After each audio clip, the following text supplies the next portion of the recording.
Namaste, yogis. Welcome to your practice. I'm Carter, and today we're going to be addressing grief and trauma.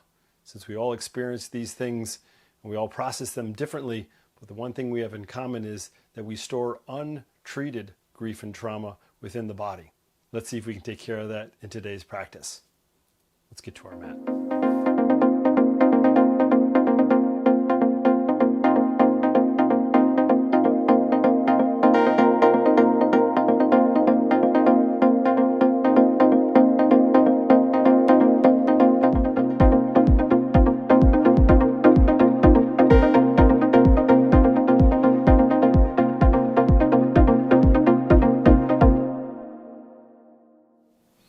All right, yogis, let's start seated. In a comfortable seat, let's take the right shin in front of the left shin. If you feel like you're a little bit more open in hips, you're welcome to take the right shin on top of left shin. Take the hands to the knees, lengthen through the torso, and draw your chin down and back towards the throat so you're long through the back of the neck. Gently close your eyes, drop the tongue off the roof of the mouth, relax your jaw, and allow that breath to move in and out of the body effortlessly. We're not doing any pranayama today. The breath remains almost like a whisper through the entire practice. Feel the weight of the shoulders soften. Feel the groundedness of the body. It's the hips, it's the sides of the legs, the feet, the knees. Allow yourself just to be present with all of the sensations, even the ones that are a little uncomfortable. And we're going to allow our grip to be softened on it just a bit. Know that grief and trauma, unfortunately, is a part of the human experience. It's very normal, as uncomfortable as it may be. So there's nothing wrong with you, wrong with us when we're feeling grief, sadness. Let's very slowly start to flutter your eyes open. And let's just start by wiggling the fingers and rolling the wrists. Take the hands to the backs of the ears, and we're going to start to make big circles with the elbows. Nice and slow. None of this stuff is fast today. We're just moving the body to move energy. One of the problems that we have is that we just don't process all the trauma and grief. We just can't, right? It's just too painful. So it gets stored in the body. So we're just seeing if we can move the body to kind of wring out the body like a sponge, right? Go the other directions with the elbows. A lot of the places that we hold stress, tension, trauma is in the joints of the hips, the lower back and shoulders, like upper neck and back. So I just want to move those areas.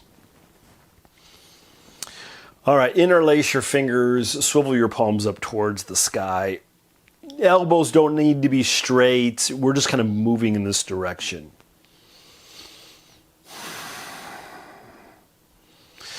Starting to swivel the palms up so the thumbs are kind of working towards, the ceiling.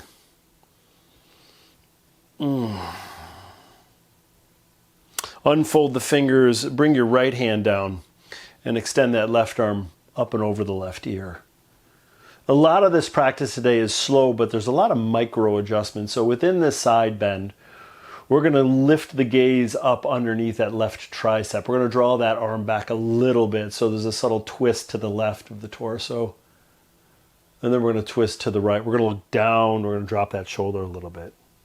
Do that a couple times. We're just finding where the body is and where we're holding any stress, tension, trauma, grief, sadness.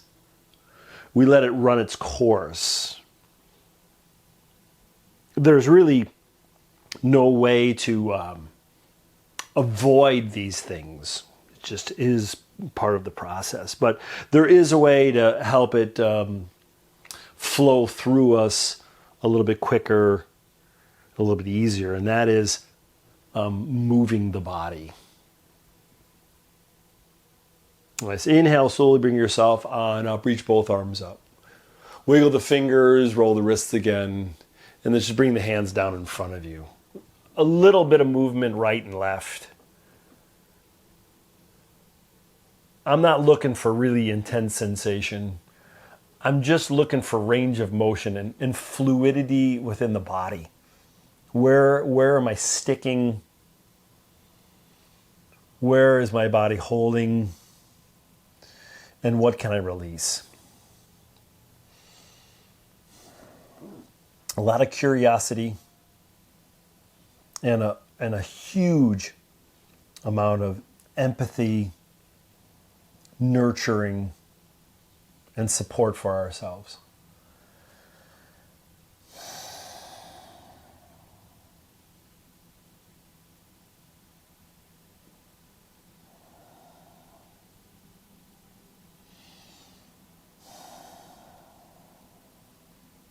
Let's inhale.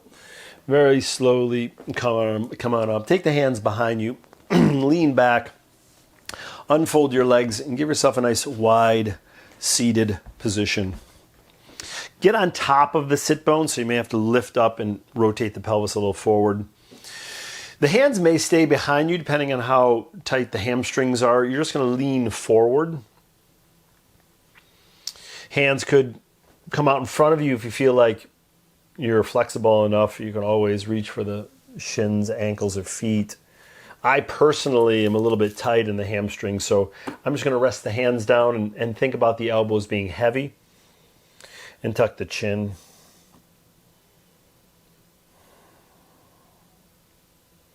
And again, I'm not guiding you through any pranayama practices, which some of you may be very effective in some pranayama practices, but at the same time, some pranayama practices may trigger trauma and grief. So since I don't know who's practicing out there, I'm not sure which one's working for you. If you have your own pranayama practice that you enjoy to do, like belly breathing or breath retention or square breathing, all that stuff works well in this practice.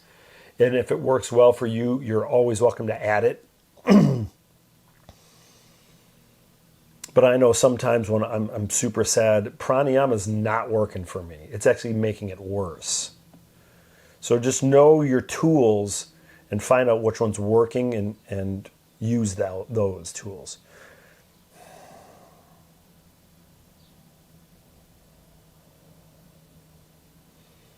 Let's inhale, very slowly bring yourself on up. Just bend those knees, bring the feet to the floor. Take your hands behind you. Fingertips can face away from you, and you're just going to move those knees a little left and right. It can go all the way to the ground if you feel like that's working for you. You can even twist in the opposite direction of the knees if that feels right. This movement can be fast or it can be slow, but I do want you to spend a little bit of time in it. And in this kind of practice you may find yourself a little bit bored in the practice, in the asana for a moment. Let it run its course.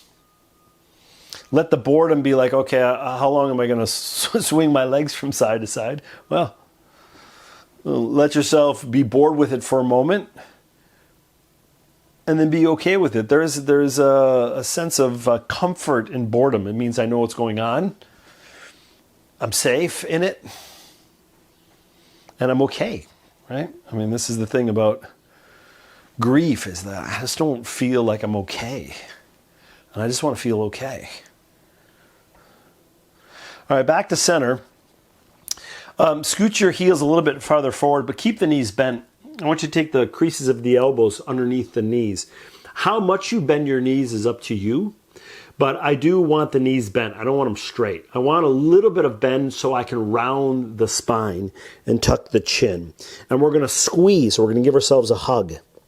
We're going to keep the thighs towards the belly and chest. Some of you may be able to get your forehead to the knees.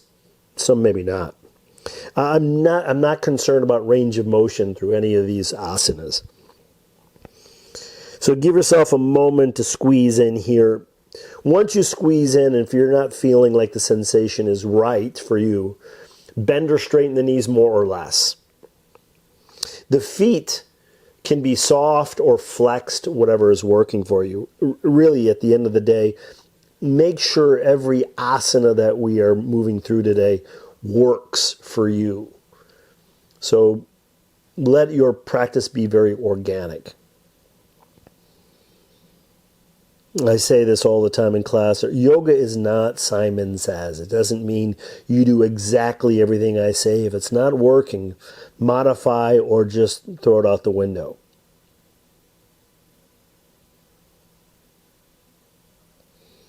Another breath.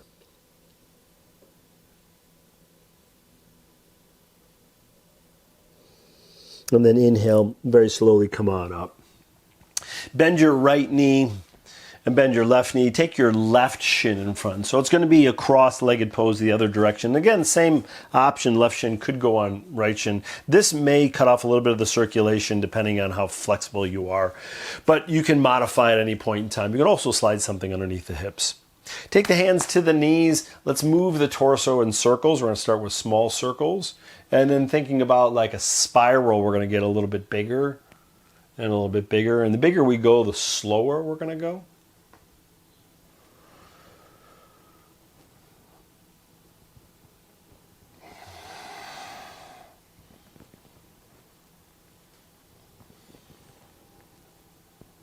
And then we're going to stop and we're going to go the other direction. We're going to start with the big circle. And we'll slowly get smaller circles.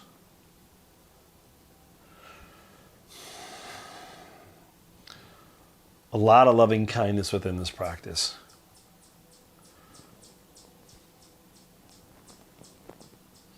All right, nice tall torso. Left hand comes down. Right arm reaches up and over the right ear. We're going to find a little bit of that movement again, so we're going to draw that right shoulder back as we lift the gaze up. We're going to swivel the chin towards the left shoulder as we drop the right arm down.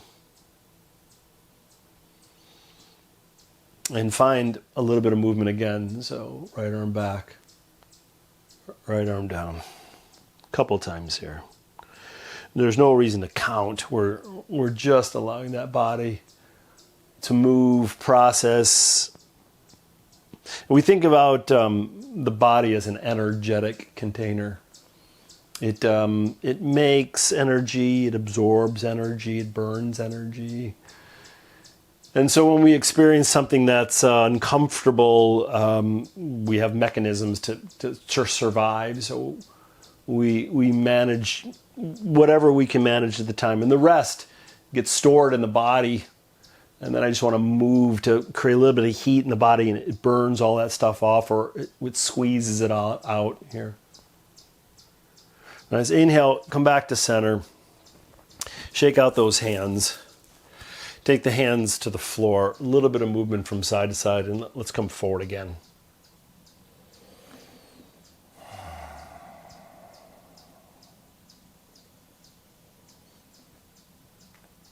So I hold the stress, the tension, the trauma, the stuff that I've experienced recently in my upper neck back area, shoulders, right? That's where I hold the stuff that's a little bit more present. And if I'm not moving that energy quick enough, it kind of leaks down into the lower back and hips, and then that's where it stays for me at least, a very long time. My hips usually pretty tight, and there's usually a ton of stored stuff in there. And from my experience, for a lot of us, it's where we hold stuff. So we're getting into the hips here in this cross-legged forward fold. It's a little bit more gentle, but we're going to be going into pigeon pose where really a lot of stuff may come to the surface. And if you're feeling sadness, tears, do not fight it. Let it flow. It is completely normal and really quite healthy. Nice. Inhale, come on up. Let's interlace the fingers behind the back, squeeze shoulder blades together, straighten elbows, and a little bit of movement with the head. This is where I can feel daily grief from the external world being so cruel, so violent. Oh, nice. And release the hands, give them a shake, lean back. Let's do that wide-legged seated posture again. Come onto the hip bones, lean forward. Any adjustments with the internal-external rotation of the legs. Any supports that you need. So if you have a block or bolster, you could rest the elbows, hands, or maybe even the forehead on the ground. I would consider this practice either a very gentle hatha or restorative practice, to be honest. I'm restoring my body to its original state, or at least in that direction. One thing I cannot say enough is that our sadness, our grief, our trauma is normal. It's something that happens to all of us. Feels like it happens too much, to be honest, but there's nothing wrong with us. I wish I had someone tell me that years ago, that sadness is a part of life's experiences. It will pass. It just always seems like it lingers too long. So I just want to help grease the wheels of that process of moving through the body. Nice. Inhale, come on up. This time let's take the hands to the insides of the legs. Bend the knees, bring the soles of the feet together. Scoot your hips and heels forward or back in a way that supports the sensation in the groins. The knees are going to draw down, and you can press or you can let the gravity take them down. You can stay right here with a nice tall spine if that sensation's enough, or you can lean a little bit forward. Groins are an integral part of our hips. Same thing with the hamstrings. So when we do address the groins, we're addressing the connection of where the leg is connected to the pelvis. So it's an important part of keeping ourselves mobile. We're only here for a moment or two. Just give yourself a nice, gentle, cleansing inhalation, exhalation.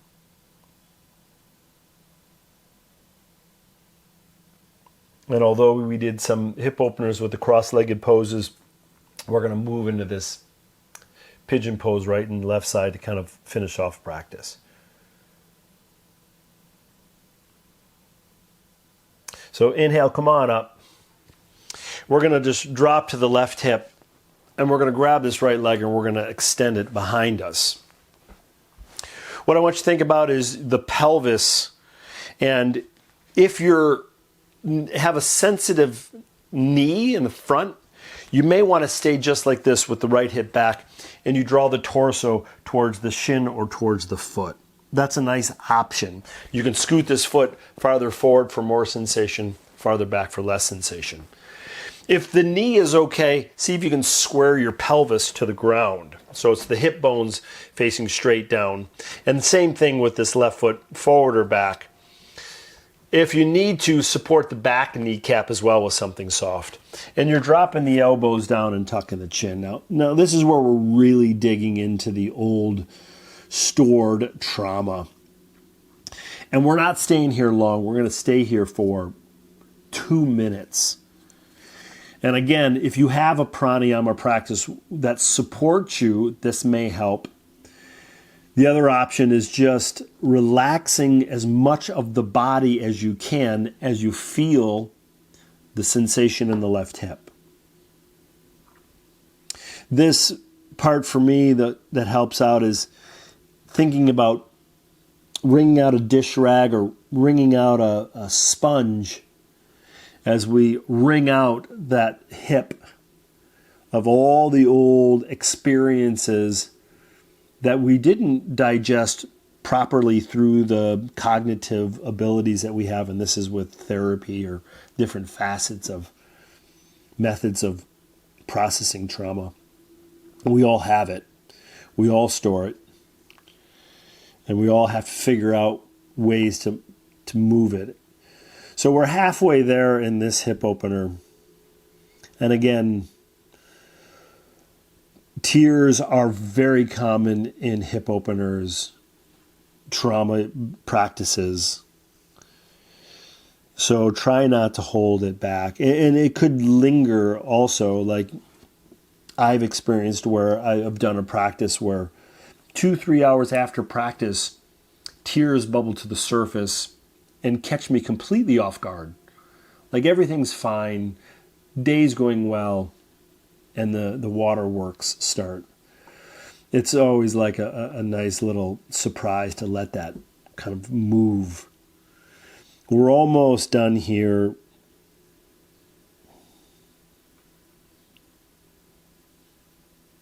You're doing great. Staying with me this long, you're doing great. Getting to your mat literally is the hardest part.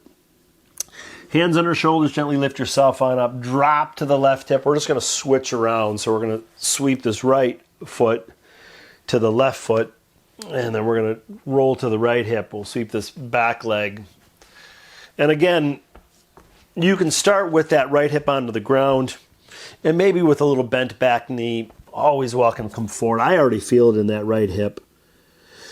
You do have that option of squaring the pelvis to the ground and rolling on top of the left kneecap. And you can move this right foot forward or back. Find what's working and keep in mind right side, left side, probably different. This side for me is much tighter, meaning that that's where I'm probably storing most of my old trauma and my grief. And so once you get there, give yourself a moment. Let yourself know that you're okay. You're okay. Yes, it's uncomfortable. Yes, I don't like to be here. Yes, I wish it would just process faster. All that stuff is right on. But I'm okay, right? I'm okay in my sadness. I'm okay with my grief. I'm okay with all the trauma I've experienced. I'm okay with being sad.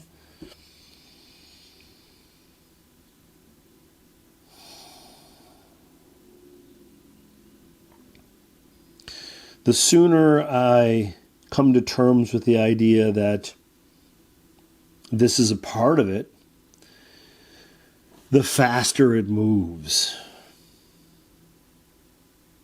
And the weird thing about the process of grief, trauma, and the experience is that on the other side is wisdom, is experience.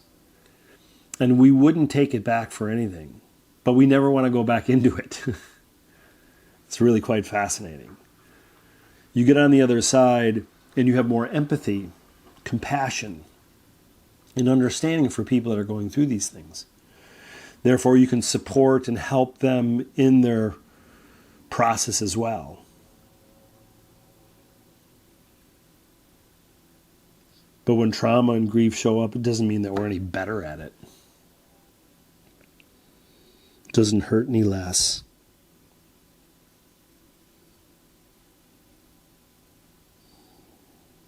Almost there.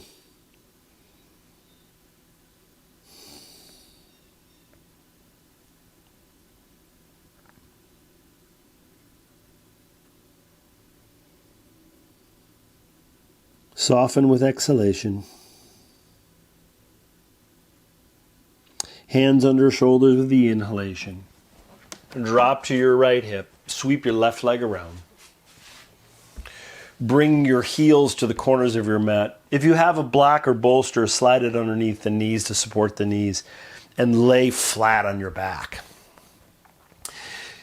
Take your hands, rest them either on your belly, chest, or chest and belly. Draw your chin down just a little bit, close your eyes. Have a very subtle external rotation of your thighs so your feet fall open. Take a slow, gentle inhalation, slow, gentle exhalation. Know in this moment you are resilient, powerful, supported, and connected to all things. In this moment, no action is required. Stillness, ease, softness, and surrender. And a moment to be here now.